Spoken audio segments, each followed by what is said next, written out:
ভেনেজুয়েলায় যুক্তরাষ্ট্রের আকস্মিক সামরিক হামলার পর আন্তর্জাতিক বাজারে নতুন করে অস্থিরতার শঙ্কা দেখা দিয়েছে।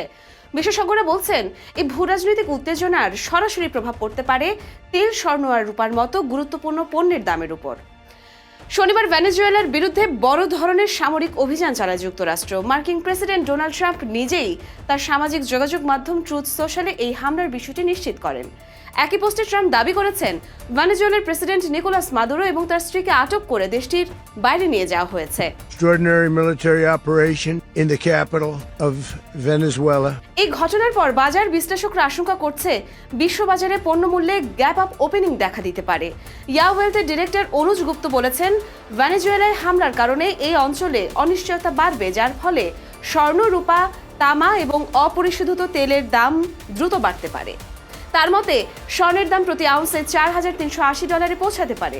এদিকে রূপার দরদাম উঠতে পারে $75 থেকে $78 পর্যন্ত, আর ব্রেন্ট ক্রুড অয়েলের দাম বেড়ে প্রতি ব্যারেল $65 পৌঁছানোর সম্ভাবনা রয়েছে। বাসভ ক্যাপিটালের সহ প্রতিষ্ঠাতা সন্দীপ পান্ডে বলেছেন, এই সংঘাতের ফলে গুরুত্বপূর্ণ সমুদ্রপথ ঝুঁকির মুখে পড়েছে। যেসব পথে পেরু আর চাঁদের মতো বড় রূপা রপ্তানিকারক দেশ পণ্য পরিবহন করে, এর ফলে সরবরাহ নিয়ে উদ্বেগ বাড়ছে, যা দামের উপর চাপ সৃষ্টি করছে। তবে বিশেষজ্ঞরা এটাও বলছেন, ভেনেজুয়েলার অর্থনীতি খুব বড় না হওয়ায় এই সংকট বিশ্ব শেয়ার বাজারে বড় ধস নামাবে না।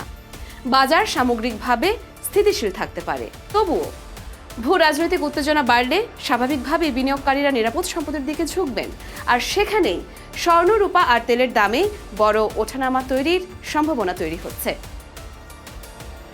ইয়র্মা শাহের জাহান, দেশকাল নিউজ।